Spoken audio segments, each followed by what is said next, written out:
हरे कृष्णा। तो बहुत बहुत धन्यवाद इस ग्रेस उमापति प्रभु जी का और उनके पिताजी राम लक्ष्मण यादव जी 2-3 दिन पहले ही उन्होंने शरीर छोड़ा है। बता रहे थे कि भगवान का नाम लेते हुए उन्होंने अपना शरीर त्यागा। तो इतने महान वैष्णव उमापति प्रभु उनके पिताजी हैं और उनके स्मृति में हम प्रभु जी ने मुझे ये सेवा दिया है कुछ भागवत कुछ कथा आप लोगों को सुनाए। तो मैं फर्स्ट कैंटो से ही शुरू करूंगा। श्रीमद् भागवतम प्रभुपाद जी का जो फर्स्ट कैंटो है उससे हम शुरुआत करेंगे और फिर हम देखते हैं 7 दिन में हम कहाँ तक पहुंच पाएंगे। तो 2 मिनट जय राधा माधव करके कथा शुरू करते हैं। जय राधा माधव कुंज बिहारी, जय राधा माधव कुंज बिहारी, गोपी जन वल्लभ गिरिवरधारी, जय गोपी जन वल्लभ गिरिवरधारी, यशोदानंदन ब्रज जन रंजन, यशोदानंदन ब्रज जन रंजन, यमुना तीरवनचारी, जय राधा माधव कुंज बिहारी, जय श्री कृष्ण चैतन्य प्रभु नित्यानंद, श्री अद्वैत गदाधर श्रीवासदि गौर भक्त वृंद। हरे कृष्णा कृष्ण कृष्णा हरे हरे, हरे राम राम राम हरे हरे, हरे कृष्णा कृष्ण कृष्णा हरे हरे, हरे राम राम राम हरे हरे, हरे कृष्णा कृष्ण कृष्णा हरे हरे, हरे राम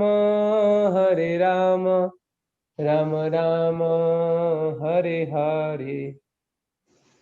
जय गौरानिताय जय गौरानिताय, गौरानिताय जय गौरानिताय, जय कृष्ण बलराम कृष्ण बलराम, कृष्ण बलराम जय कृष्ण बलराम, जय राधा श्याम सुंदर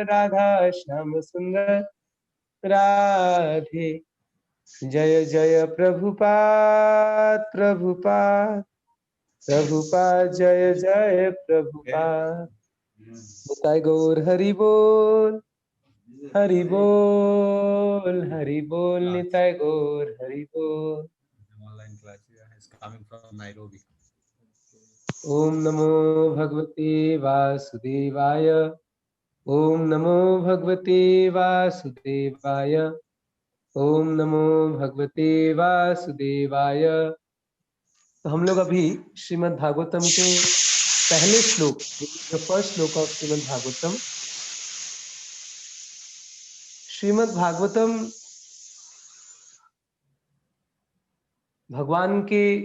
भगवान कृष्ण से अभिन्न है। Shrimad Bhagavatam is non different from Krishna, ऐसा कहा गया है। श्रीमद् भागवतम के जो अलग अलग स्कंद है ये भगवान कृष्ण के दिव्य शरीर के अलग अलग अंग हैं। जैसे जो प्रथम स्कंद द्वितीय स्कंद उनके चरण कमल है, तीसरे चौथे स्कंद उनके ऊपर के पांव हैं। फिर इस तरह से भगवान का जो छठवां सातवां नौवां स्कंद भगवान का दिव्य गला है, दसम स्कंद भगवान का मुखारविंद है जैसा आप यहाँ पे देख सकते हैं, और 11वां स्कंद भगवान का लाट है, 12वां स्कंद भगवान का मस्तिष्क है। Like this, every part of Krishna's body is like one canto of Bhagavatam. तो जैसे हम भगवान कृष्ण का दर्शन करते हैं तो हम प्रथम उनके चरण से दर्शन करना शुरू करते हैं, उसी प्रकार उनके चरण कमल से ही भागवतम यानी फर्स्ट कैंटो से हमें भागवतम पढ़ना शुरू करना चाहिए। फर्स्ट कैंटो बड़ा ही विशेष है क्योंकि प्रभुपाद जी जब अमेरिका गए थे 1965 में, तो प्रथम स्कंद भागवतम को लेकर अपने साथ गए थे। तो इसलिए प्रथम स्कंद भागवतम बहुत हमारे लिए महत्वपूर्ण है। तो इसलिए हम प्रथम स्कंद से शुरू करेंगे जो भगवान के चरण कमल है। पहला श्लोक श्रीमद् भागवतम का, अगर आप हो सके तो मेरे साथ इसको आप उच्चारण भी कर सकते हैं। श्रीमद् भागवतम शुरू होता है भगवान के नाम से, ओम नमो भगवते वासुदेवाय, और उसके बाद जो पहला श्लोक है, ओम नमो भगवते वासुदेवाय, ओम नमो भगवते वासुदेवाय, ओम नमो भगवते वासुदेवाय। जन्माद्यस्यतः चार्थेष्वभिज्ञस्वराट् तेने ब्रह्महृदादिकवे मुह्यन्ति यत्सूर्य तेजो वारी मृदां यथा विनिमयो यत्र तिसर्गो मृषा धाम्ना स्वेन सदा निरस्तकुहकं सत्यं परं धीमहि।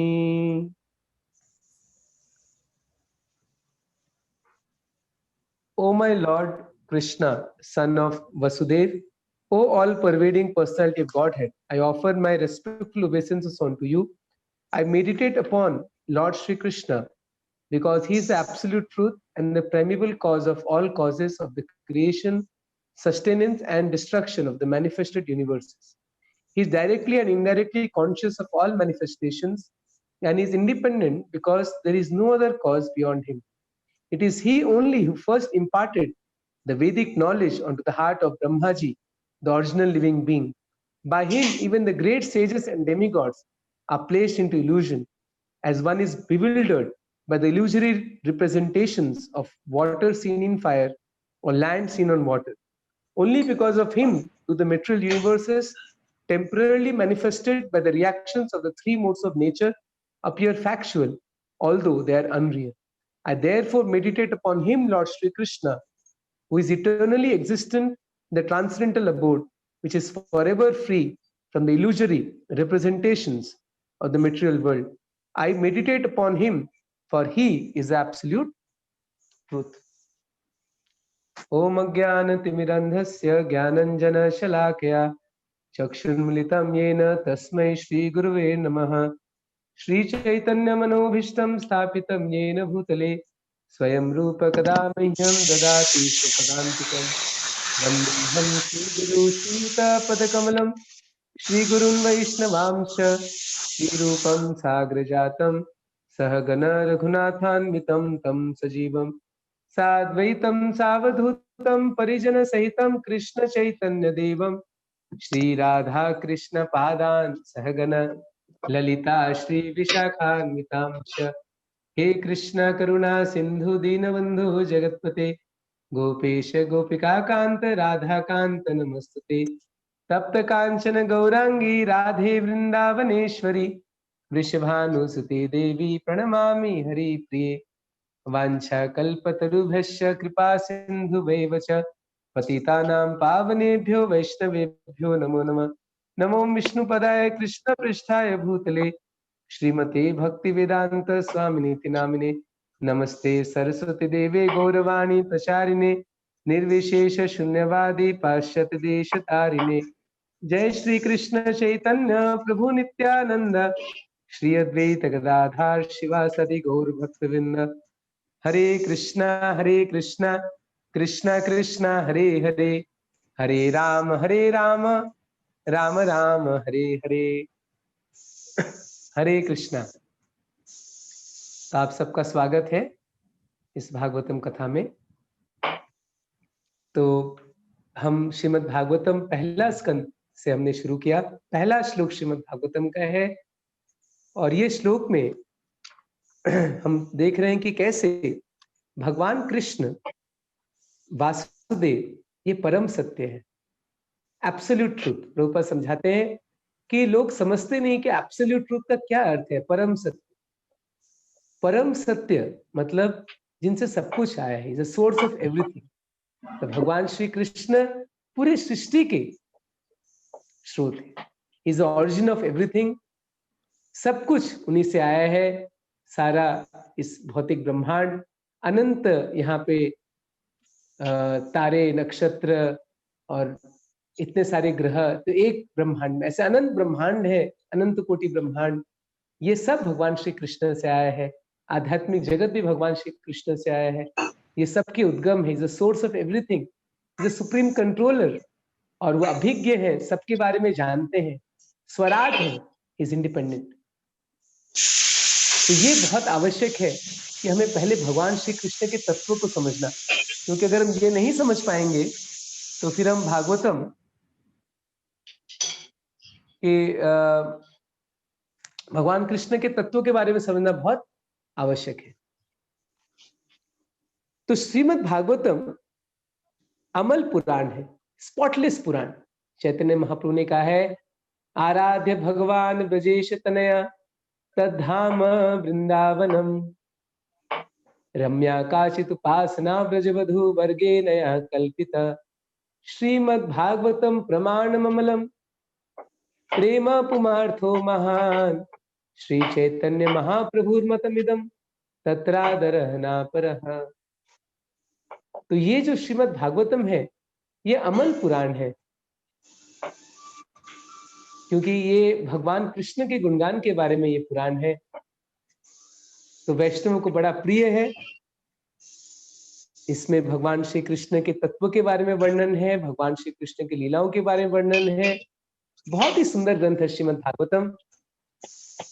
तो ये पहले श्लोक में हम देखते हैं कि कैसे भगवान श्री कृष्ण है जो कि पूरे संपूर्ण जगत के स्रोत है, और यही मेन विषय वस्तु है श्रीमद् भागवतम के। और दूसरे श्लोक में कहा गया है, धर्म प्रोजित कैटवत्रो परमो निर्मात शरणाम सताम वेद्यम वास्तवमत्र वस्तु शिवदम तापत्रयोन्मूलनम श्रीमद् भागवते महामुनि कृते किंबा परिदीश्वर सद्य रुद्य अवरुद्य कृत्रिभि सुश्रुभि तक्षणात्। कि जो श्रीमद् भागवतम है, ये जितने छल कपट के धर्म है, क्योंकि इस संसार में कई सारे धर्म ऐसे हैं जिसमें कहते हैं आप धर्म का पालन करोगे तो आपका आर्थिक विकास होगा और आपको धन संपत्ति मिलेगा, लेकिन श्रीमद् भागवतम इससे परे है। ये छल कपट का धर्म श्रीमद् भागवतम में नहीं है। धर्म अर्थ काम मोक्ष से परे है श्रीमद् भागवतम। और श्रीमद् भागवतम में जो सच्चाई और जो माया है, सत्य और माया, ये दोनों के बीच में भेद किया गया है। और श्रीमद् भागवतम सुनने मात्र से हृदय से जितने अभद्र चीजें हैं वो सब नष्ट हो जाते हैं। इसलिए और कोई शास्त्र की आवश्यकता नहीं है, केवल श्रीमद् भागवतम ही अपने आप में पर्याप्त है।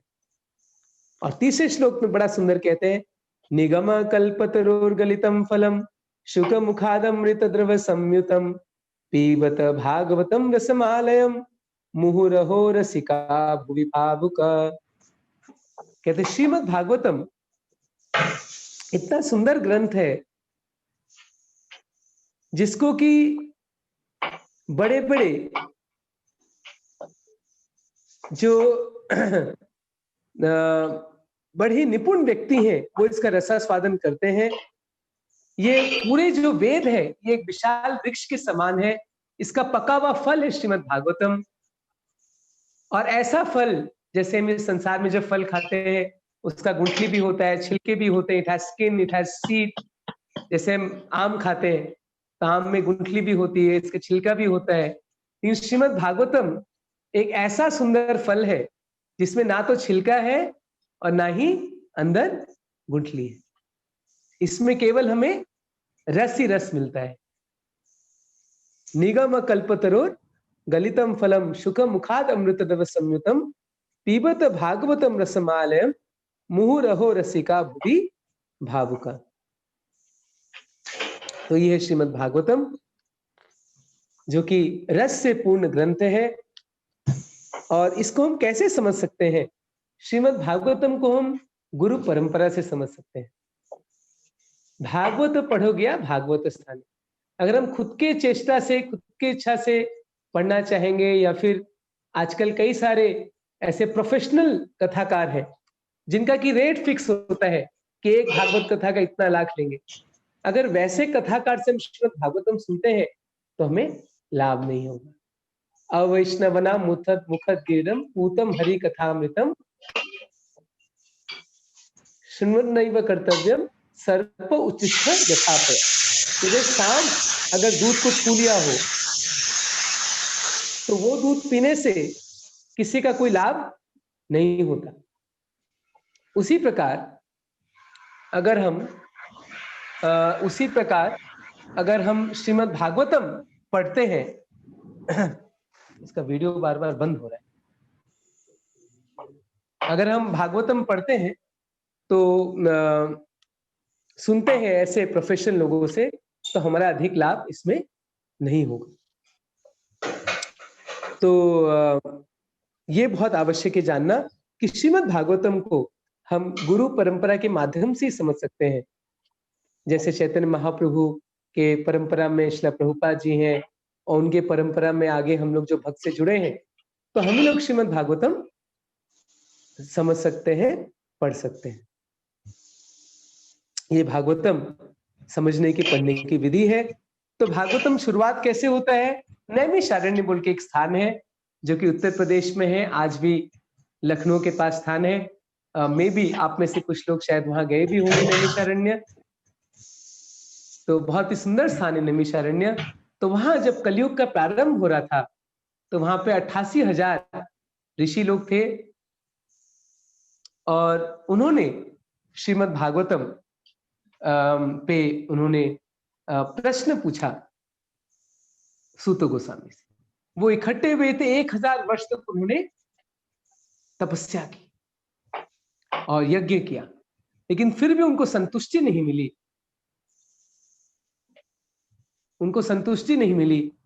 तो फिर उन्होंने सोचा क्या कारण है, क्योंकि कलयुग में ये यज्ञ वगैरह से कोई लाभ नहीं होगा। वो कहते हैं हमारे यज्ञ कर करके मुंह हमारा काला हो गया, लेकिन फिर भी कोई लाभ नहीं हुआ, क्योंकि कलयुग में केवल नाम संकीर्तन यही काम करता है, या भगवान का कथा सुनना, भगवान का नाम गाना। बाकी जो स्वाहा स्वाहा हम जितना भी कर लें इसका कोई ज्यादा लाभ नहीं है कलयुग में। कलयुग में तो केवल भगवान का नाम ही और भगवान का कथा। तो वो सूत गोस्वामी को प्रश्न पूछा। 88,000 ऋषि इकट्ठे होते हैं और सूत गोस्वामी को प्रश्न पूछते हैं। वो 88,000 ऋषि के जो लीडर थे उनका नाम था सौनक ऋषि। वो प्रश्न पूछते हैं उनसे, सूत गोस्वामी से कहते हैं ऋषय उचुहु त्वया खलु पुराणानि तेथितानि चानघ आख्यातानि अपि अधीतानि धर्मशास्त्राणि यानि उत। हरे कृष्ण। तो ये प्रश्न पूछते हैं सूत गोस्वामी को। तो देखिए वो लोगों का कल्याण चाहते हैं, जो साधु है हमेशा दूसरों का लाभ करना चाहते हैं। पर दुख दुखी, दूसरों को देख के बड़ा दुखी होते हैं। जब उन्हें कलयुग को देखा कि कलयुग में लोग इतने परेशान हैं, प्रायण अल्पायुष सर्व कल यस्मिन युगे जना मंद सुमंद मतयो मंद भाग्य उपाद्रित। कलयुग के लोग, उनकी आयु बहुत कम है और आध्यात्मिक जीवन में रुचि नहीं है, बहुत सारे उनके जीवन में कष्ट है, समस्याएं हैं, सबके बड़े दुखी हैं कलयुग में, आयु बहुत कम है, इतनी सारी बीमारियां हैं। अभी हम देख रहे हैं कैसे कोविड आ गया, ये तो शुरुआत है। जैसे जैसे कलयुग आगे बढ़ेगा पता नहीं ऐसे कितने बीमारी आएंगे, लोगों का कितना कष्ट बढ़ेगा। तो जो ऋषि हैं, जो साधु होते हैं, उनको बड़ा दुख लगता है दूसरों को दुख देख के। तो जो 88,000 ऋषि थे उनको बड़ा दुख हुआ कि कलयुग आने वाले हैं, लोग इतने पीड़ा में रहेंगे, कष्ट में रहेंगे, वैसे उनके आध्यात्मिक जीवन में कोई रुचि नहीं है। अगर किसको रुचि है भी तो क्या है, वो गलत मार्ग में चले जाते हैं। इतने सारे आजकल ढोंगी गुरु हैं, बोगस गुरु हैं, इतने सारे संस्थान है। तो लोग जिनको रुचि है भी थोड़ा बहुत आध्यात्मिक जीवन में, वो इधर उधर भटक जाते हैं। तो इसलिए उनको बड़ा चिंता हुआ इस कलयुग के सारे जीवात्माओं के लिए। तो इसलिए उन्होंने प्रश्न पूछा। 6 प्रश्न पूछा। तो श्रीमद् भागवतम का जो मूल है, फाउंडेशन है, ये 6 प्रश्न है जो सौनक आदि ऋषि सूत गोस्वामी से पूछ रहे हैं। पहला प्रश्न क्या पूछ रहे हैं कि लोगों की अवधि बड़ी कम है और लोग जानते नहीं उनके लिए अच्छा क्या है, what is good for them, श्रेय क्या है। तो पहला प्रश्न पूछते हैं कि लोगों के लिए श्रेय क्या है, what is ultimate good for people in general. श्रेय और प्रेय 2 शब्द हैं, प्रभुपाद जी समझाते हैं। प्रेय यानी जो इमीडिएट फायदा, जैसे मैंने कुछ खाया, मेरी इंद्र तृप्ति हो गई, कुछ मैंने किया, कुछ मिल गया, बट ये तो बहुत नश्वर है, बहुत टेम्पररी है। श्रेय यानी जो हमारा अल्टीमेट फायदा, जब हम आध्यात्मिक जीवन में आगे बढ़ना चाहते हैं, जो हमारा अगले जीवन तक भी हमारे साथ रहेगा, उसको कहते हैं श्रेय। जैसे एक छोटा बच्चा रहता है तो बचपन में पढ़ना नहीं चाहता, वो खेल कूद करना चाहता है, लेकिन पिताजी क्या बोलते हैं, चलो पढ़ाई करो। पिताजी जानते हैं कि दैट इज श्रेय फॉर हिम, क्योंकि वो उसके लिए आवश्यक है, बच्चे के लिए पढ़ाई करना। तो उसी प्रकार हमारे लिए श्रेय क्या है, आध्यात्मिक जीवन में आगे बढ़ना। और इसके लिए जो साधु पुरुष होते हैं वो बड़े चिंतित होते हैं। तो इसीलिए उन्होंने प्रश्न पूछा सुत गोस्वामी से कि ये जीवात्माओं के लिए सबसे श्रेय कार्य क्या है, what is ultimate good for people in general. दूसरा प्रश्न पूछते हैं कि सारे शास्त्रों का सार क्या है, क्योंकि बहुत सारे शास्त्र हैं, इतने सारे वेद, इतने सारे पुराण, इतने सारे उपनिषद, तो वो सबका what is the essence of all the scriptures. तो सारे उसका सार क्या है, सारे फिलॉसफी का। और इधर टर्न हो जाता हूं, तो सार क्या है ये हमें बहुत जानना जरूरी है। इसको बंद कर दो अभी। कृष्णा, वीडियो आ रहा है, हरे कृष्णा। तो what is the essence of all the scriptures. तो ये जानना चाह रहे हैं, आ रहा है, आपका चेहरा होना चाहिए। ये जानना चाह रहे हैं अभी ठीक है। सारे जो ऋषि लोग हैं कि सारे शास्त्र का सार क्या है। और तीसरा प्रश्न पूछते हैं कि भगवान के जितने अवतार हैं उसके बारे में हमें बताइए। भगवान के कई सारे अवतार रहते हैं। फिर पूछ रहे हैं कि भगवान के जो अलग अलग अवतार में भगवान अलग अलग लीलाएं करते हैं, उस लीला के बारे में सुनाइए। फिर पूछते हैं कि भगवान देवकी के पुत्र, देवकी और वसुदेव की पुत्र क्यों बने। और फिर पूछते हैं कि भगवान अलग अलग जब अवतार लेते हैं तो उसमें अलग अलग लीला क्या करते हैं। और फिर छठा प्रश्न पूछते हैं कि जब भगवान अपने धाम को चले गए वापस, तो धर्म किसकी शरण ग्रहण करी। क्योंकि जब भगवान कृष्ण यहाँ पे थे तो सब कुछ ठीक था, लेकिन जैसे भी भगवान कृष्ण अपने धाम को चले गए तो क्या हो गया, कलयुग का प्रभाव बढ़ गया। तो साधु लोग बड़े चिंतित थे, उन्हें प्रश्न पूछा कि धर्म अब किसके शरण ग्रहण किया है। तो ये सब प्रश्न, 6 प्रश्न पूछे। मैं फिर से एक बार रिपीट करता हूं 6 प्रश्न। पहला प्रश्न पूछे कि जो लोग हैं उनके लिए भलाई क्या है, असली भलाई किसमें है। दूसरा प्रश्न पूछते हैं कि सारे जो जितने शास्त्र हैं सबका सार क्या है। फिर पूछते हैं कि भगवान कृष्ण देवकी और वसुदेव के पुत्र क्यों बनते हैं। फिर पूछते हैं कि भगवान अलग अलग लीला अवतार में आते हैं, वो कौन से अवतार हैं। फिर पूछते हैं भगवान जो अलग अलग अवतार में लीला करते हैं वो कैसे लीला करते हैं। और आखिरी प्रश्न पूछते हैं कि जब धर्म किसकी शरण ग्रहण करता है, जब भगवान कृष्ण अपने धाम वापस चले जाते हैं। तो 6 प्रश्न पूछते हैं ये पहले अध्याय में श्रीमद् भागवतम के पहले स्कंद का, और उसी का उत्तर पूरा श्रीमद् भागवतम, जो पूरा ग्रंथ Srimad Bhagavatam, entire Bhagavatam is answer to all the 6 question. ये 6 प्रश्न के उत्तर है श्रीमद् भागवतम। तो इसका पहले प्रश्न उत्तर करने पहले तो सुत गोस्वामी उनको धन्यवाद देते हैं, बोलते बहुत अच्छा है प्रश्न पूछा, इति सम प्रश्न समृष्टो विप्राणाम रोमहर्षणे प्रति पूज्य वचस तेषाम प्रवक्तुम उपचक्रमे। तो कहते हैं आपने बड़ा अच्छा प्रश्न पूछा और फिर उत्तर देने पहले प्रणाम करते हैं सुखदेव गोस्वामी। देखिए जब भी हम कुछ बोलना शुरू करते हैं सबसे पहले मंगलाचरण करना चाहिए, हमारे गुरु को और कृष्ण को याद करना चाहिए। तो सुत गोस्वामी तुरंत मंगलाचरण किया। सुत गोस्वामी कहते हैं यं प्रवजंतम अनुपेत अपेत कृत्यम द्वैपायनो विरह कातर आजुहाव पुत्रेति तन मयतया तरवोभिनेदोस तम सर्वभूत हृदयम मुनिमानतोस्मि। तो प्रणाम करते हैं, मैं उन सुखदेव गोस्वामी को प्रणाम करता हूं जो व्यासदेव के पुत्र हैं।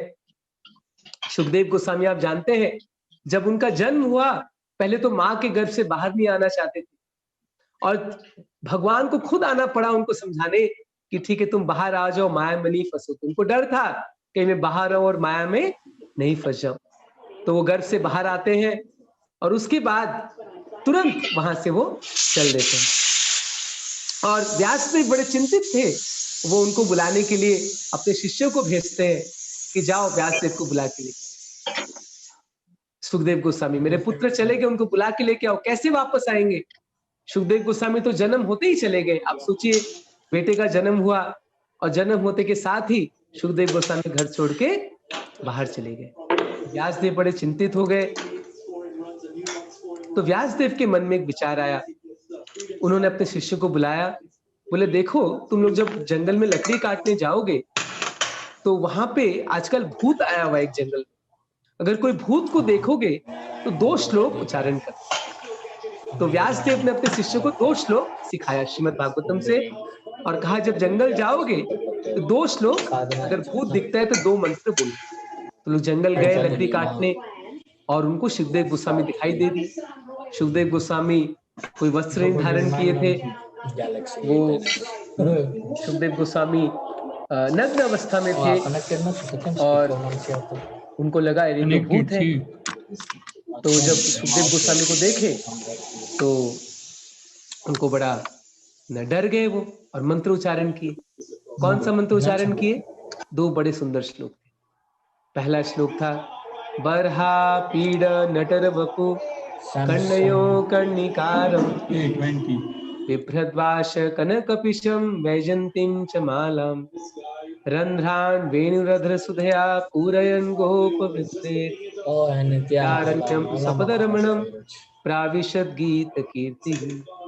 तो बड़ा ही सुंदर श्लोक था कि कैसे भगवान कृष्ण वृंदावन में निकले हैं मोरपंख धारण किए हुए, बरहा पीड़ नटरूपु कर्णयो कर्णिकारम, कान में सुंदर फूल लगा के सर पे मोरपंख धारण किए हुए भगवान श्री कृष्ण जंगल में प्रवेश कर रहे हैं। वृंदारण्यम सुपद रमणम, वृंदावन के वन में प्रवेश कर रहे हैं। रंध्रान वेणुर, सुंदर वेणु बजाते हुए और उनके जितने सखा थे उनका गुणगान कर रहे हैं।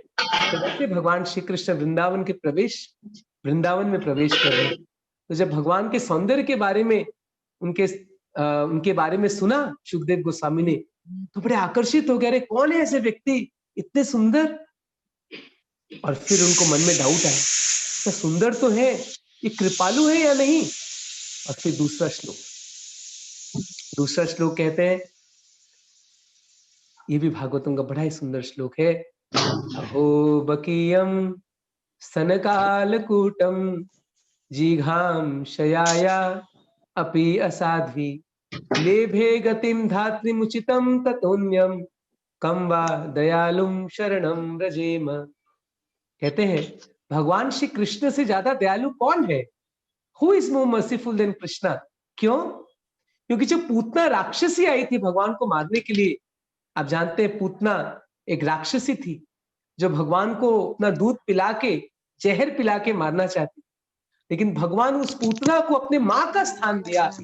कम्मा दयालुम शरणम व्रजेम, इनसे दयालु कौन? Who can be more merciful than Krishna. कि कृष्णा अपने पूतना को अपनी मां का स्थान देते हैं। आध्यात्मिक जगत इतने दयालु है, जो उनको मारने के लिए आई थी पूतना, उसको भगवान ने अपने मां का स्थान दिया। Who can be more merciful than Krishna. और ये 2 श्लोक जब सुखदेव गोस्वामी सुने तो वो तो बड़ा आकर्षित हुए कि मुझे तो और सुनना है। उनको पूछो, उनसे बोले कहाँ है, कहाँ से श्लोक सीखे हो, मुझे सुनाओ। और वो भूत को देख के वो सब भागे, दौड़े दौड़े दौड़े दौड़े भाग के आए व्यासदेव के आश्रम में। और पीछे पीछे सुखदेव गोस्वामी दौड़े दौड़े आ रहे थे, अरे रुको रुको रुको, मुझे भी सुनाओ और श्लोक सुनाओ, कहाँ से सीखा तुमने सुंदर श्लोक। और दौड़ते दौड़ते वो व्यासदेव के पास आए, बोले देखिए गुरुजी एक भूत हमारे पीछे भाग रहा है, आपने तो बोला श्लोक बोलने से भूत भाग जाएगा, लेकिन हम जब श्लोक गा रहे हैं वो तो हमारा पीछे पीछे भाग रहा है। तो सुखदेव गोस्वामी फिर वहां पे आश्रम में आए, और व्यासदेव तो यही चाहते थे कि उनका बेटा उनके आश्रम में आए और वो उनको सुनाए। तो व्यासदेव ने बड़े प्रसन्न हुए सुखदेव गोस्वामी को, बोले आओ मैं तुम्हें और श्लोक सिखाता हूँ। तो सुखदेव गोस्वामी इस तरह व्यासदेव के आश्रम में आए और व्यासदेव ने उनको पूरे श्रीमद् भागवतम की कथा सुनाई। तो इस तरह से सुत गोस्वामी के गुरु थे सुखदेव गोस्वामी। तो सुखदेव गोस्वामी से भागवतम सुना सूत गोस्वामी ने, और सूत गोस्वामी भागवतम सुना रहे किसको, नैमिषारण्य के 88,000 ऋषि को। देखिए ये थोड़ा आप लोग सब समझिए कि 88,000 ऋषि लोग बैठे हैं नैमिषारण्य में, वह प्रश्न पूछ रहे सूत गोस्वामी से। सूत गोस्वामी जब उत्तर दे रहे हैं तो वो किसके बारे में कह रहे हैं, सुखदेव गोस्वामी से जो उन्होंने सुना था।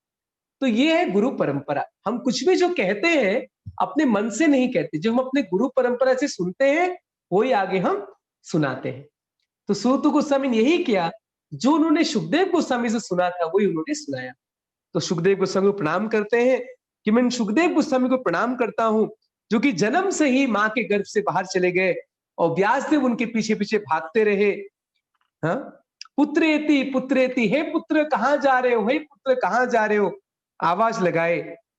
वैसे विरक्त सुखदेव गोस्वामी को प्रणाम करता हूं, जिन्होंने संसार के यह स्वानुभावम अखिल श्रुति सारमेकम अध्यात्म दीपम अतितिर्षितम तमोन्धम संसारिणाम करुणाय पुराण गुह्यम तम व्यास सून पुपयामि गुरुम मुनीनाम।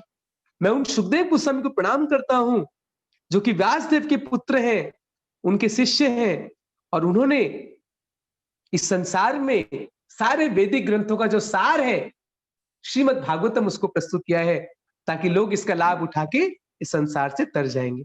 और फिर कहते हैं नारायणं नमस्कृत्यं नरं चैव नरोत्तमं देवीं सरस्वतीं व्यासं ततो जयमुदीरयेत्। भगवान नारायण को प्रणाम करते हैं, सरस्वती मैया को प्रणाम करते हैं, व्यासदेव को प्रणाम करते हैं, नर नारायण ऋषि को प्रणाम करते हैं। तो ये है मंगलाचरण। हम मंगलाचरण यानी हम मंगल की कामना करते हैं। जब गुरु और कृष्ण का हम स्मरण करते हैं, उनको प्रणाम करते हैं, we invoke auspiciousness, therefore it's called मंगलाचरण। हम मंगल का आह्वान करते हैं। और फिर कहते हैं आपने बड़ा सुंदर प्रश्न पूछा, मुनियो साधु पृष्ठो हम भवद्भिर लोक मंगलम यत् कृत कृष्ण संप्रश्नो येनात्मा सुम प्रसीदति। कि इस तरह से जब प्रश्न पूछते हैं भगवान कृष्ण से संबंधित प्रश्न, उससे आत्मा पूरी रूप से तृप्त हो सकता है। क्योंकि संसार में बहुत सारे क्वेश्चन आंसर है। प्रभुपाद जी कहते हैं जब सुबह सुबह चिड़िया उठते हैं तो चिड़िया क्या करती है सुबह सुबह, चैं चैं चैं चैं, वो क्या है, प्रश्न उत्तर। चिड़िया क्या करती है, प्रश्न पूछती है कि खाना कहाँ पे है, खाना कहाँ पे है। तो सुबह सुबह चिड़िया उठ के प्रश्न उत्तर करती है। वैसे प्रभुपाद जी कहते हैं पॉलिटिशियन जो होते हैं वो भी क्या करते हैं, पार्लियामेंट में प्रश्न उत्तर करते हैं। पार्लियामेंट में देखते हैं ना क्या चलता है, कोई प्रश्न करता है, कोई उत्तर करता है, आपस में कई बार लड़ते हैं, झगड़ते हैं, कई बार मारपीट भी कर देते हैं पार्लियामेंट में। तो प्रश्न उत्तर चलता है। बिजनेसमैन क्या करते हैं, प्रश्न उत्तर पूछते हैं, ये शेयर का क्या भाव है, सोने का क्या भाव है। They also busy in question answer. तो प्रभुपाद कहते हैं everybody is busy with question answer. लेकिन ये जो क्वेश्चन आंसर करते हैं संसार में, that doesn't satisfy the self. उससे आत्मा कभी प्रसन्न नहीं हो सकता। आत्मा तो तभी प्रसन्न होगा जब हम भगवान के संबंधित प्रश्न उत्तर करते हैं। Only that can satisfy the self. तो इस तरह से वो कहते हैं बड़ा अच्छा आपने प्रश्न पूछा, और फिर उत्तर देते हैं। क्या उत्तर देते हैं कि what is the ultimate good for people. जो पहला प्रश्न पूछा था कि लोगों के लिए सबसे अच्छा चीज क्या है, what is the ultimate good for people in general, उसका उत्तर देते हैं सवै पुंसां परो धर्मो यतो भक्तिरधोक्षजे अहेतुकी अप्रतिहता ययात्मासु प्रसीदति। ये बहुत ही महत्वपूर्ण श्लोक है। मैं ऐसा करता हूं, आपके सामने स्क्रीन शेयर करता हूं ताकि आप भी ये श्लोक पढ़ें। Is very very important verse from Srimad Bhagavatam. मैं चाहता हूं कि आप लोग भी ये श्लोक पढ़ें। श्रीमद् भागवतम के दूसरे स्कंद का 6वां श्लोक है ये। सवै पुंसाम परो धर्मो यतो भक्तिरधोक्षजे अहेतुकी अप्रतिहता ययात्मासु प्रसिद्धति। सुप्रीम ऑक्युपेशन धर्म for all humanity is that by which man can attain to the loving devotional service unto the transcendent Lord. Such devotional service must be unmotivated and uninterrupted to completely satisfy the self. तो जो मनुष्य के लिए जो सबसे बड़ा धर्म है वो क्या है? भगवान कृष्ण की भक्ति करना। प्रभुपाद जी श्लोक बार बार कहते थे, सवै पुंसा परो धर्म। लोग धर्म का अलग अलग अर्थ समझते हैं। कोई सोचते मैं हिंदू धर्म हूं, मुसलमान धर्म हूं। नहीं, धर्म मतलब हमारी ड्यूटी, हमें क्या करना चाहिए। और परो धर्म, हमारा जो हाईएस्ट ड्यूटी है वो क्या है? यतो भक्तिरधोक्षजे, भक्ति करना। किसके लिए भक्ति करना? भगवान कृष्ण के लिए भक्ति करना। और भक्ति कैसे होनी चाहिए? अहेतुकी, विदाउट एनी मोटिवेशन, अप्रतिहता, विदाउट एनी इंटरप्शन। बिना कोई रुकावट के, बिना कोई भौतिक कारण के जो भक्ति करते हैं उसको कहते हैं अहेतुकी अप्रतिहता भक्ति। केवल इसी मार्ग से हमें असली आनंद की प्राप्ति होगी। प्रभुपाद जी कहते हैं, अगर हम इस धर्म का पालन नहीं करते तो हम किसके समान है? जैसे पिंजरे में कोई तोता रहता है, पिंजरे में कोई तोता रहता है और वो, अगर हम केवल बाहर पिंजरा ही सफाई करें तो तोता कभी खुश रह सकता है? नहीं, उसको अंदर भोजन देना पड़ेगा। वैसे आत्मा को अगर खुश रखना है तो हमें परो धर्म का पालन करना है, कृष्ण की भक्ति करना है। कृष्ण की भक्ति नहीं करेंगे तो आत्मा कभी प्रसन्न नहीं हो सकता। और कहते हैं, वासुदेवे भगवती भक्ति योग प्रयोजित जनति आशु वैराग्यम ज्ञानम च हेतुकम। जब भगवान वासुदेव की भक्ति करते हैं तो ज्ञान वैराग्य तो अपने आप आ जाते हैं। अगर हमारे हृदय में भक्ति नहीं उत्पन्न हुआ, अगर हम भगवान की कथा नहीं सुनते हैं, धर्म स्वनिष्ठित पुंसान विश्वक्षेन कथा सुय नोत्पादेत यदि रतिम श्रम एव हि केवलम। अगर भगवान श्री कृष्ण के चरण कमलों में हमारा प्रीति नहीं जागृत हुआ तो केवल ये श्रम एव हि केवलम। क्योंकि धर्म का क्या अर्थ है? धर्म का अर्थ है कि कैसे हमें भगवान के चरण में आसक्ति प्राप्त करें। कामस्य नहीं इंद्रिय प्रीति लाभो जीवित यावत जीवस्य तत्व जिज्ञासा नार्थो यस्येह कर्म भी। कि जीवन का असली लक्ष्य क्या है? इस मनुष्य जीवन हमें मिला है। मनुष्य जीवन और पशु के जीवन में क्या अंतर है? पशु केवल 4 चीज करते हैं, आहार, निद्रा, भय और मैथुन। अगर मनुष्य जीवन प्राप्त करके भी अगर हम ये 4 ही चीज में व्यस्त रहे, आहार, निद्रा, भय, मैथुन, तो हमारा जीवन भी पशु के समान है। तो मनुष्य जीवन मिला है किस लिए? तत्व जिज्ञासा, परम सत्य के बारे में जिज्ञासा करने के लिए। अथा तो ब्रह्म जिज्ञासा वेदांत सूत्र का पहला श्लोक है। हमें मनुष्य जीवन मिला है, हमें क्या करना चाहिए? मनुष्य जीवन से हमें तत्व के बारे में जिज्ञासा करना चाहिए, भगवान को समझने का प्रयास करना चाहिए। यही लक्ष्य है इस मनुष्य जीवन का, इंद्र तृप्ति करना नहीं। और जो परम सत्य है उनको 3 नाम से जाना जाता है। वदन्ति तत्तत्वविदस् तत्त्वं ज्ञानमद्वयम् ब्रह्मेति परमात्मेति भगवान इति च शब्दते।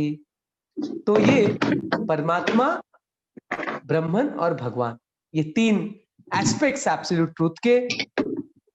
ब्रह्मन यानी जो भगवान की शक्ति जो चारों तरफ फैली है ब्रह्म ज्योति के रूप में, परमात्मा के रूप में भगवान सबके हृदय में है, और भगवान यानी वो एक दिव्य पुरुष है, दिव्य व्यक्ति है।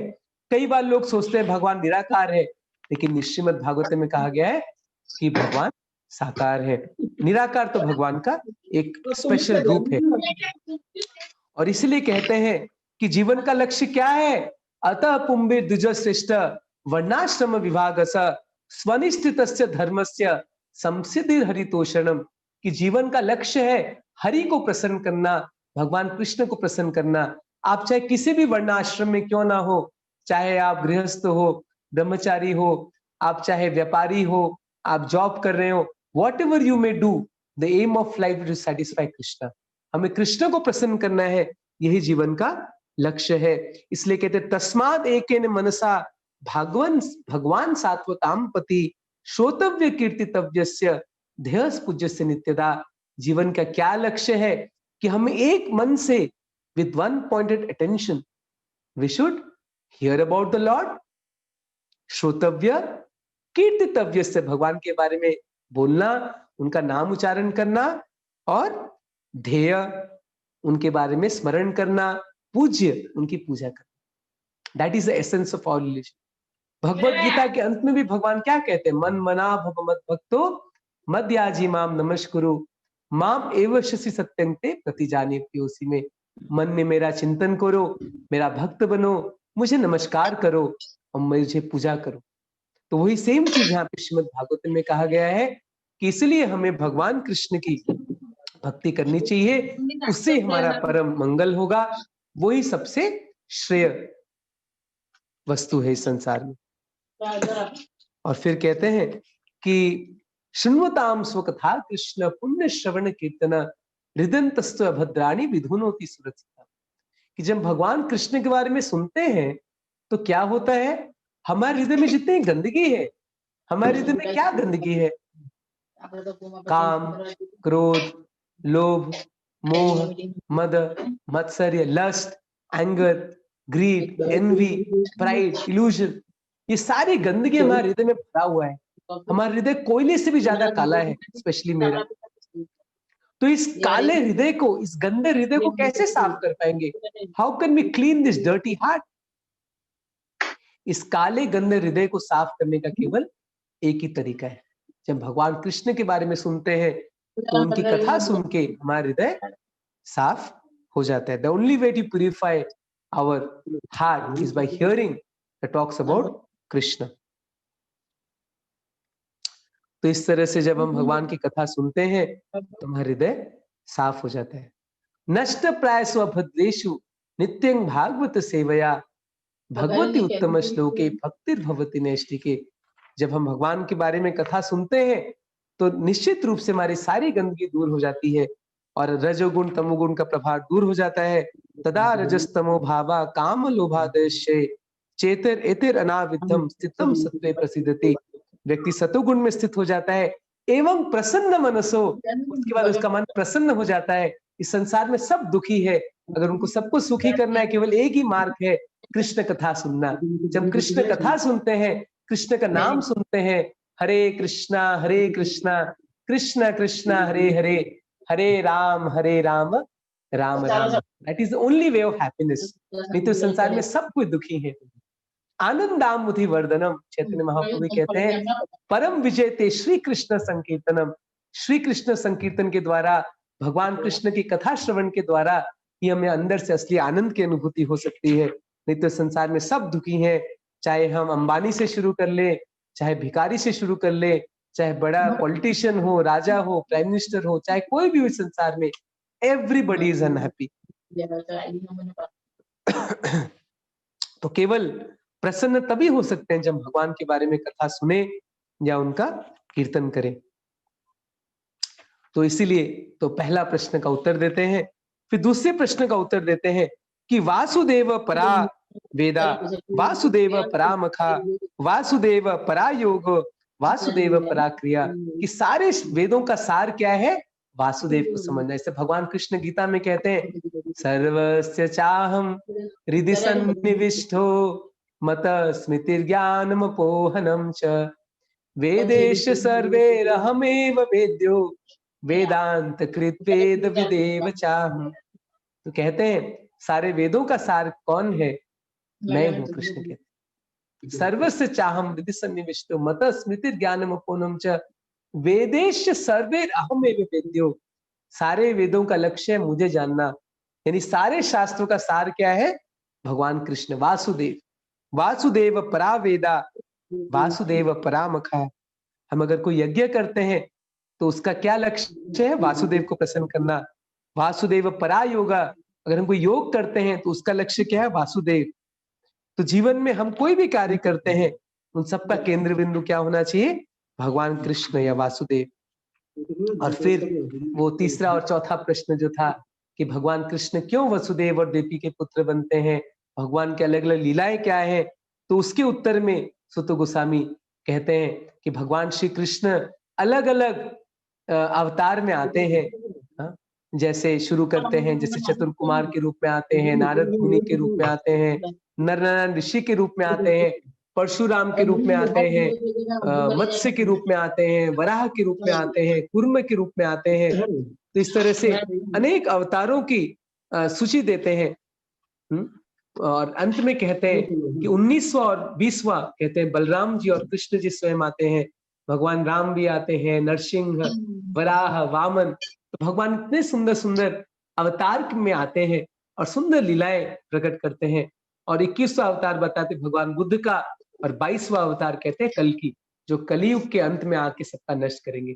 तो कहते हैं वैसे तो भगवान के अवतार असंख्य है, जैसे समुद्र में अलग अलग लहरें आते हैं, उसको गिन नहीं सकते, लेकिन फिर भी उन्होंने 22 मुख्य अवतार की सूची बताते हैं और कहते हैं लेकिन इन अवतार के मेन कौन है? एते चांस कला पुंस कृष्णस्तु भगवान स्वयं। कि ये सारे जितने भी अवतार हैं ये सब भगवान कृष्ण के ही विस्तार है। कृष्णस्तु भगवान स्वयं, तो Krishna is the supreme personality of Godhead. Prabhupada ji बार बार कहते थे कि भगवान श्री कृष्ण ही है who is absolute personality of Godhead, और सारे अवतार उन्हीं के ही अंश है या अंश के अंश है। ठीक है, हरे कृष्णा। तो भगवान के अलग अलग अवतार की लिस्ट बताते हैं और फिर कहते हैं एते चांस कला पुंस कृष्णास्तु भगवान स्वयं, कि जितने भी अवतार हैं भगवान के, उनके जो मूल है वो है कृष्ण।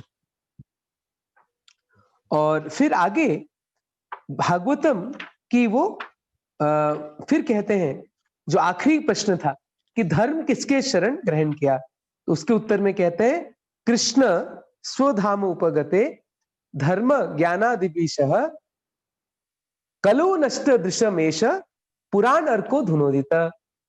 कि भगवान जब अपने धाम को वापस चले गए तो धर्म किसके शरण ग्रहण किया? श्रीमद् भागवतम। तो श्रीमद् भागवतम जो ग्रंथ है ये कलो नष्ट दृशामेशा पुराण अर्को धुनोदिता।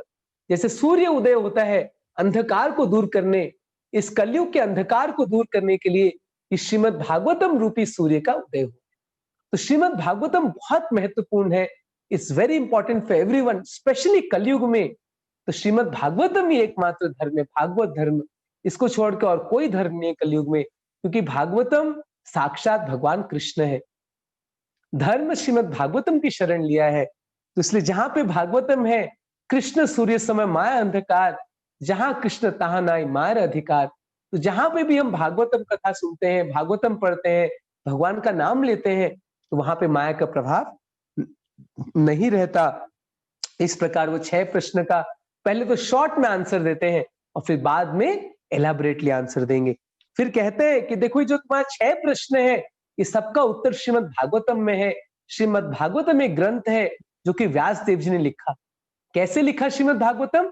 उसका इतिहास बताते हैं कि देखिए व्यासदेव, हम सब जानते हैं व्यासदेव ने 4 वेद रचना की। एक्चुअली पहले वेद एक ही था, लेकिन व्यासदेव ने वेद को 4 भाग में विभाजित किया, ऋग्वेद, यजुर्वेद, सामवेद, अथर्ववेद। और फिर पुराण लिखे, 18 पुराण, महाभारत और 108 उपनिषद, बहुत सारे ग्रंथ की रचना की। किसने? व्यासदेव जी ने। किस लिए? हम सबके कल्याण के लिए। लेकिन इतना कुछ करने के बाद व्यासदेव बड़े दुखी थे, निराश थे। इतना कुछ करने के बाद भी बड़े चिंतित थे, क्योंकि उनके मन के अंदर उनके संतुष्टि नहीं आया। तो अपने आश्रम, उनका आश्रम है बद्रीनाथ में, तो बद्रीनाथ में उनका आश्रम है। तो बद्रीनाथ के आश्रम में बड़े निराश होकर बैठे थे व्यासदेव जी, और सोच लेते मन में क्या कारण है, मैंने इतने सारे वेद लिखे, इतने उपनिषद लिखे, इतने पुराण लिखे, लेकिन फिर भी मेरा मन शांत नहीं है। What is the reason for that? And then he, जब इस तरह से बैठे थे तो उनके गुरु सामने आ गए। उनके गुरु कौन है? नारद मुनि। तो नारद मुनि उनके सामने आ गए। I hope the sound is clear, सबको सुनाई दे रहा है? ठीक है। तो नारद मुनि उनके सामने आ गए और नारद मुनि ने पूछा, बोला, हे व्यासदेव, तुमको पता है तुम क्यों दुखी हो? Do you know why you are not happy? तुमने इतने सारे शास्त्र तो लिख दिए, लेकिन एक शास्त्र ऐसा तुमने नहीं लिखा जिसमें केवल भगवान कृष्ण का गुणगान। क्योंकि वेदों में बहुत सारे टॉपिक्स हैं, ये यज्ञ करने से यह प्राप्त होगा, इसकी पूजा करना, उसका पूजा करना, कई सारे ब्रह्म ज्ञान की बातें और बहुत सारे अलग अलग टॉपिक्स हैं। लेकिन नारद मुनि ने कहा, हे व्यासदेव, तुमने एक ऐसा ग्रंथ नहीं लिखा जो केवल शुद्ध भक्ति के बारे में हो, जो केवल भगवान श्री कृष्ण का गुणगान करते हो। ऐसा एक ग्रंथ लिखो। वो कहते हैं, नयद्वचश्चित्र पदम हरेर यशो जगत पवित्रम कर, जगत पवित्रम प्रगणित कर्हिचित तद्वाय साम तीर्थम। कि वो किसके तीर्थ समान के समान है? कौवे का स्थान। कि जो शास्त्र भगवान कृष्ण का गुणगान नहीं करता, तद्वाय साम तीर्थम उशंति मानसा न यत्र हमसा निर्मंति शिक्षया। कहते जो literature, that literature which doesn't glorify Krishna, जो भगवान कृष्ण का गुणगान नहीं करता, वो किसके समान है?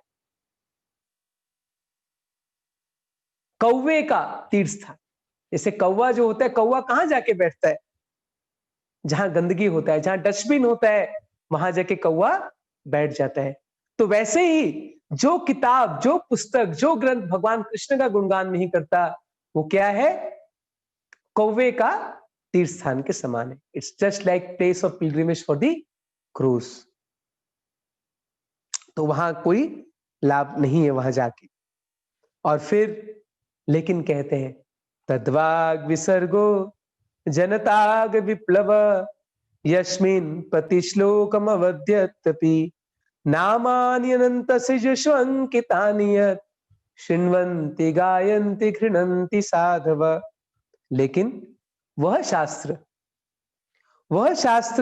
जिसमें भगवान कृष्ण का गुणगान किया गया, हालांकि उसको ठीक से लिखा ना हो, उसमें हो सकता है मिस्टेक्स भी हो, गलतियां हो, लेकिन उसको जो हंस के समान व्यक्ति रहते हैं।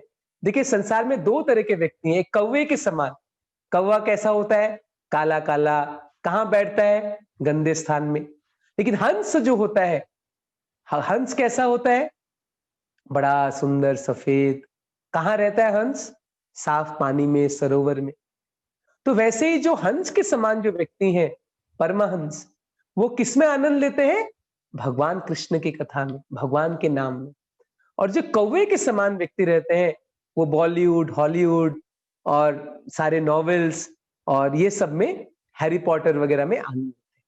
लेकिन जो स्वान के समान जो व्यक्ति हैं, हंस के समान जो व्यक्ति हैं, वो आनंद लेते हैं भगवान कृष्ण की कथा में, भगवान कृष्ण के नाम में। तो हे व्यासदेव, तुमने बहुत बड़ी गलती की। तुमने इतने सारे ग्रंथ तो लिखे, लेकिन कोई ऐसा ग्रंथ नहीं लिखा जो केवल शुद्ध भक्ति के बारे में हो, जिसमें केवल भगवान कृष्ण का ही गुणगान हो।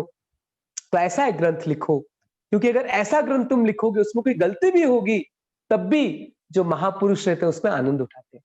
और वास्तव में जो श्लोक है ना, ये प्रभुपाद जी के बारे में भविष्यवाणी, क्योंकि वासुदेव के लिखने में तो कोई गलती नहीं हुई, लेकिन जब प्रभुपाद जी ने प्रथम स्कंद का अनुवाद किया इंग्लिश में, तो उस समय शुरू में कई गलतियां थी, प्रॉपर एडिटिंग नहीं हुआ था, बहुत सारे मिस्टेक्स थे। लेकिन फिर भी उस श्रीमद् भागवतम के प्रभाव से प्रभुपाद जी ने इस्कॉन को पूरे विश्व में स्प्रेड किया। उसको पढ़ के लोगों के जीवन में क्रांति आई। इसमें व्यास से नारद मुनि कहते हैं, तद्वाग विसर्गो जनताग विप्लव, कि जो पापी व्यक्ति हैं, पापी पुरुष हैं, उनके जीवन में क्रांति आ जाती है जब भागवतम का श्रवण करते। ये महिमा है श्रीमद् भागवतम की। तो तुम ऐसा एक ग्रंथ लिखो जिसको पढ़ के पापी जीवन में क्रांति आ जाए, बदलाव आ जाए। हम सब भी तो ऐसे पापी थे, लेकिन जब हमने इस्कॉन भक्तों के द्वारा कृष्ण कथा भागवतम सुना तो हमारे जीवन में बदलाव आया, हम भक्ति के मार्ग को स्वीकार किए। इस तरह से व्यासदेव को नारद मुनि समझाते हैं और थोड़ा डांट भी देते हैं कि नैष्कर्म्यम अपि अच्युत भाव वर्जितम ना शोभते ज्ञानम अलम निरंजनम कुतः पुनः सश्वत भद्रम ईश्वरे न चार्पितम कर्म यद अप्य कारण। कि अरे बिना भक्ति के तो ज्ञान भी शोभा नहीं देता, तो तुम लोग तो कर्म कांड के बारे में सारे वेद में लिखा, इसको पढ़ के कैसे कोई सुखी हो पाएगा। तो ऐसा करो, तुम तुरंत ही ऐसा एक ग्रंथ लिखो जो केवल श्रीमद् भगवान का ही गुणगान करता है। तो उनके आदेश सुन के फिर व्यासदेव जी ने भागवतम रचना की। और फिर नारद मुनि अपना उदाहरण भी कहते हैं कि हे व्यासदेव, मैं तुम्हें अपने इतिहास के बारे में बताता हूं। मैं पिछले जन्म में क्या था? मैं एक दासी पुत्र था। नारद मुनि पिछले जन्म में एक दासी पुत्र थे, लेकिन वो जब दासी पुत्र थे, उनकी माँ एक आश्रम में जाती थी घर के काम करने, जैसे होता है ना घर में आते हैं हेल्प करने, लाइक डोमेस्टिक हेल्प, झाड़ू पोछा करना, बर्तन धोना। तो नारद मुनि की माँ एक आश्रम में जाया करती थी और वहां पे चतुर्मास का जो समय होता है, जैसे अभी जो चल रहा है चतुर्मास, श्रावण और कार्तिक तक जो 4 महीना होता है, उसमें साधु लोग कहीं घूमते नहीं है, एक ही स्थान में रह के वो भजन करते हैं, कृष्ण कथा करते हैं। तो चतुर्मास के समय वहां पे बहुत सारे साधु थे, तो नारद मुनि की माँ वहां पे जाती थी और साथ साथ में छोटे से बच्चे थे नारद मुनि 5 साल के, वो भी उनके साथ जाते थे। और जब वहां जाते थे क्या करते थे, वहां पे जो उनका उचिष्ट होता था, जैसे जब वो प्रसाद लेते थे तो जो भी प्लेट में बचा कुचा रहता था, तो नारद मुनि भी वहां से कुछ उचिष्ट खा लेते थे। तो और उनसे कृष्ण कथा सुनते थे, वहां छोटे बच्चे थे, वहां कथा होता तो वो भी जाके बैठ जाते। तो केवल 4 महीने में नारद मुनि ने वो जो भक्त थे उनके संग के द्वारा उनका उचिष्ट पान करके और उनसे कृष्ण कथा सुन के उनके हृदय में भक्ति जग गई। इतने महान भक्त हो गए वो। उसके थोड़े समय के बाद उनकी माँ का देहांत हो गया और फिर नारद मुनि छोटे से बच्चे थे, वो घर छोड़ के निकल गए और भगवान की खोज में चले गए। भगवान का स्मरण करते रहे, भगवान का भजन करते रहे। फिर एक बार वो ध्यान में बैठे तो भगवान उनको साक्षात दर्शन दिए उनके हृदय के अंदर और फिर भगवान उनको बोले, हे नारद, मैं तुम्हारी भक्ति से प्रसन्न हूं, अगले जन्म में तुम मेरे बहुत महान भक्त देवर्षि बनोगे, मुझे प्राप्त करोगे। तो इस तरह से नारद मुनि अपना उदाहरण बताते हैं कि देखो भक्तों के संग से कितना लाभ है, भागवत कथा के श्रवण से कितना लाभ है, कि मैंने भी जो नारद मुनि के पद को प्राप्त किया, देवर्षि हूं आज मैं, उसका क्या कारण है? मैंने भक्तों से भगवान की कथा सुनी। तो इसलिए हे व्यासदेव, तुम अब समय बर्बाद मत करो, तुम तुरंत एक ऐसे ग्रंथ की रचना करो जो कि पूरे समाज में क्रांति ले आएगा, जिसमें केवल भगवान कृष्ण का गुणगान के बारे में लिखा हो। और उसके बाद व्यासदेव ने श्रीमद् भागवतम की रचना करी।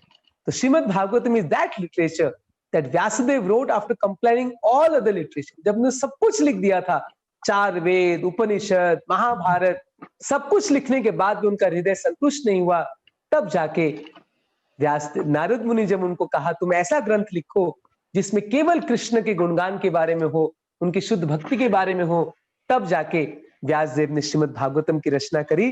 तो ये सुंदर श्रीमद् भागवतम वही ग्रंथ है जो व्यासदेव ने रचना करी 5000 वर्ष पूर्व, सारे वेद उपनिषद लिखने के बाद में, क्योंकि सबका सार है श्रीमद् भागवतम।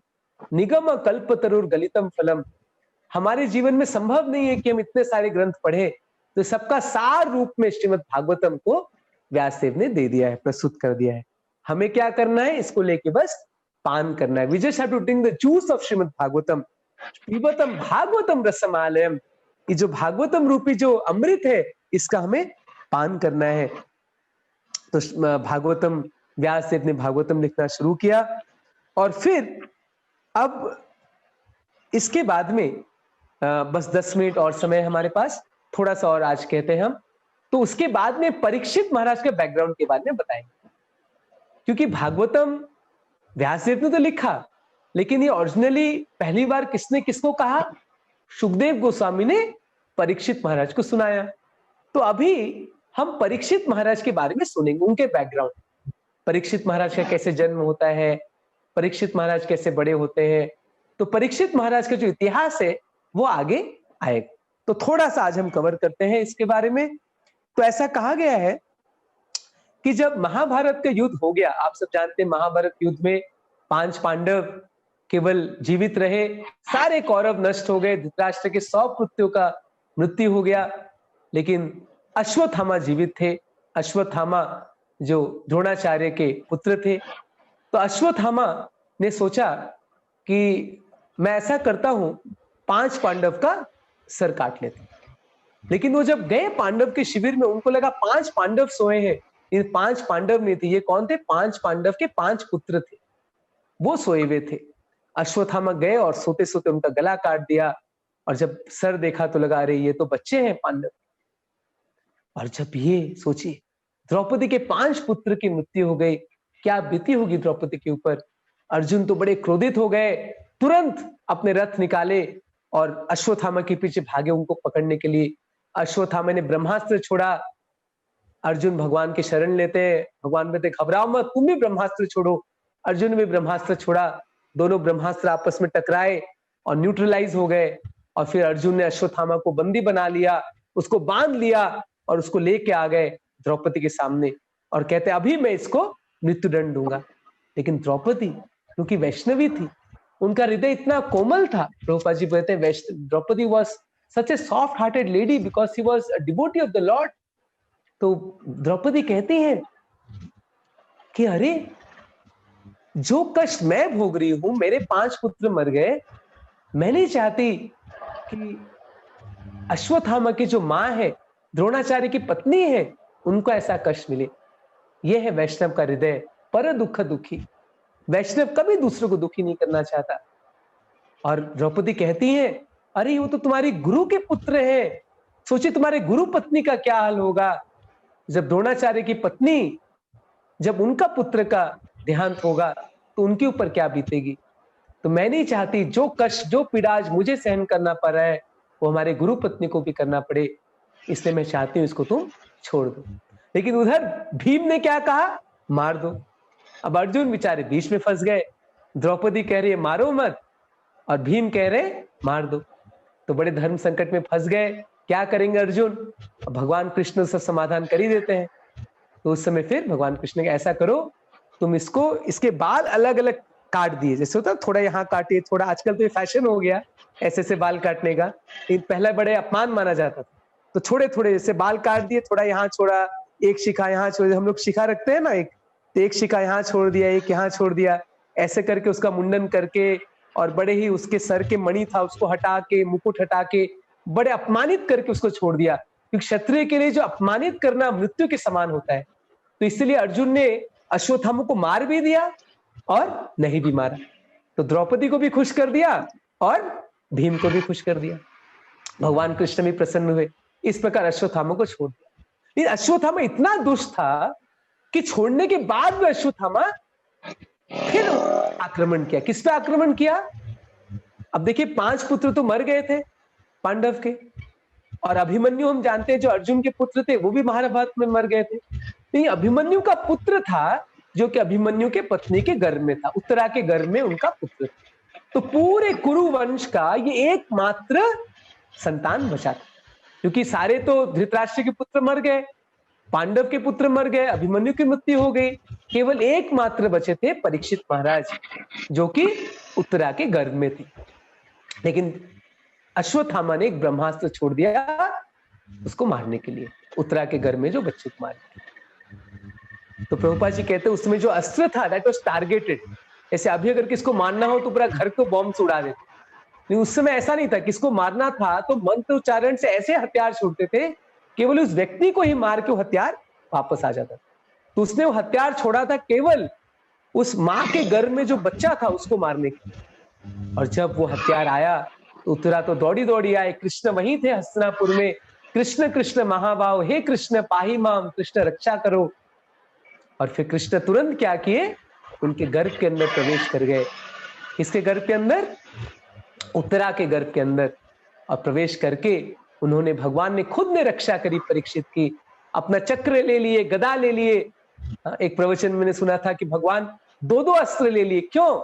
उनको लगा अगर बाई चांस एक अस्त्र फेल हो गया तो दूसरा काम कर लेगा। भगवान इतने भक्तवत्सल है, इतना प्रेम करते अपने भक्त के लिए कि गदा भी ले लिए और चक्र भी ले लिए और दोनों से रक्षा कर रहे हैं। किसकी? परीक्षित महाराज। इसलिए उनका नाम परीक्षित पड़ा, क्योंकि वो जब गर्भ के बाहर उनका जब जन्म हुआ वो सबकी परीक्षा करते थे। अरे ये व्यक्ति वही तो नहीं है जिसको मैंने माँ के गर्भ में देखा था, कौन है? अरे ये व्यक्ति वही तो नहीं है। तो सबकी परीक्षा करते थे, इसलिए उनका नाम पड़ा परीक्षित। एक और भी नाम पड़ा विष्णुराज, क्योंकि भगवान विष्णु ने उनकी रक्षा की। इस प्रकार परीक्षित महाराज की रक्षा भगवान स्वयं करते हैं और उसके बाद फिर भगवान हस्तिनापुर से जाने की तैयारी करते हैं। और जब भगवान हस्तिनापुर से जाने वाले रहते हैं उस समय कुंती महारानी आके भगवान को बहुत सुंदर प्रार्थनाएं करती हैं। यहां हम कल चर्चा करेंगे कुंती महारानी की प्रार्थना के बारे में। आज समय हो गया है। Very very beautiful prayer from Srimad Bhagavatam. Kunti महारानी की प्रार्थना बहुत सुंदर है, प्रभुपाद जी को बड़ा प्रिय था। इस्कॉन में एक अलग से किताब भी है, प्रेयर्स बाय क्वीन कुंती। तो हम कल शुरू करेंगे कुंती महारानी की प्रार्थना से। और आप सबका बहुत बहुत धन्यवाद जो आप सुने और जो हम जैसे कथा श्री राम लक्ष्मण यादव जी जो हमारे उमापति प्रभु जी के परम पूज्य पिताजी थे, उनकी स्मृति में कथा कर रहे हैं।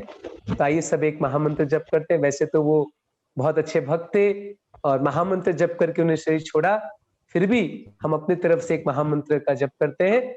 हरे कृष्णा कृष्णा कृष्णा हरे हरे, हरे राम राम हरे राम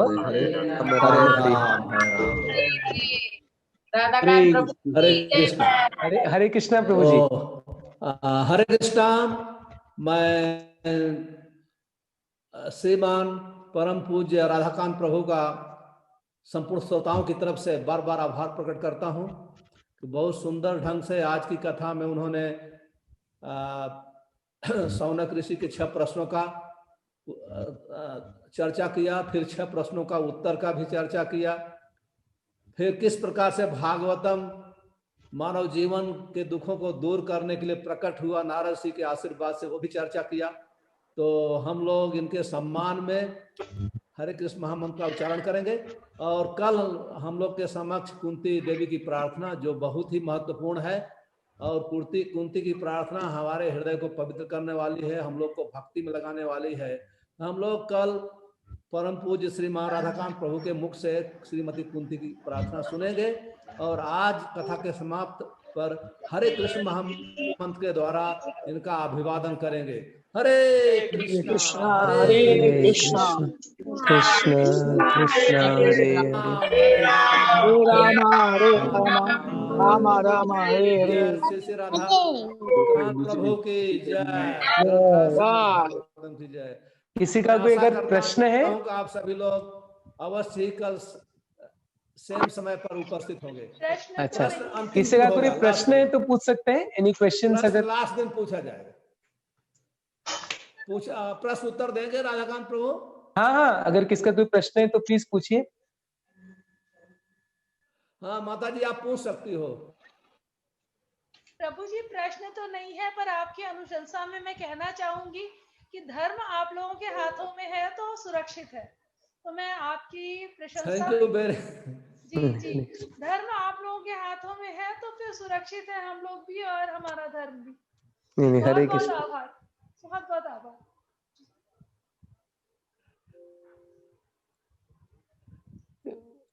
अगर प्रभु माता जी बोल रहे हैं धर्म आप लोग के हाथ में, अगर कोई भी भागवतम के लिए प्रश्न है तो पूछ सकते हैं। माता जी धर्म तो हम लोग के हाथ में नहीं है, धर्म तो श्रील प्रभुपाद जी के हाथ में है, श्रील प्रभुपाद जी की पुस्तकों में है। तो आप इलाहाबाद में से रहती हैं तो वहां से श्रील प्रभुपाद जी का भागवतम खरीदिए। जी है मेरे पास। तो धर्म श्रील प्रभुपाद जी की पुस्तकों में है नहीं, पर उसका विस्तार करने वाले तो आप लोग हैं। हम लोग तो प्रभुपाद जी के दूत हैं। जी बिल्कुल बिल्कुल। वही जो अभी गुरु जी ने कहा, आप लोग उसी गुरु परंपरा के अंतर्गत इसको आगे बढ़ा रहे हैं ना, तो इसलिए धर्म तो वो आगे बढ़ा रहे हैं। हम लोग तो यही मान के चल रहे हैं, उसी गुरु परंपरा की एक उसी परंपरा में हम लोग आपको जोड़ना चाहते हैं। एक्चुअली आप सबको ये धर्म को भी उसी परंपरा में जोड़ना है।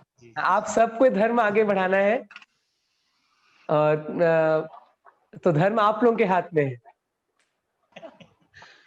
जैसे प्रभु जी ने कहा, आप सब, हमने सब जो प्रभुपाद जी की किताब पढ़िए, महामंत्र जप कीजिए और इसको आगे बढ़ाइए। मार्गदर्शन होगा तो जरूर होता रहेगा। धन्यवाद। हरे कृष्ण। ठीक है, बहुत धन्यवाद। आप सब बहुत अच्छे से श्रवण किए। श्रील प्रभु ग्रंथराज श्रीमद् भागवतम की जय। श्रील प्रभुपाद की जय। कल फिर मिलेंगे। हरे कृष्ण। हरे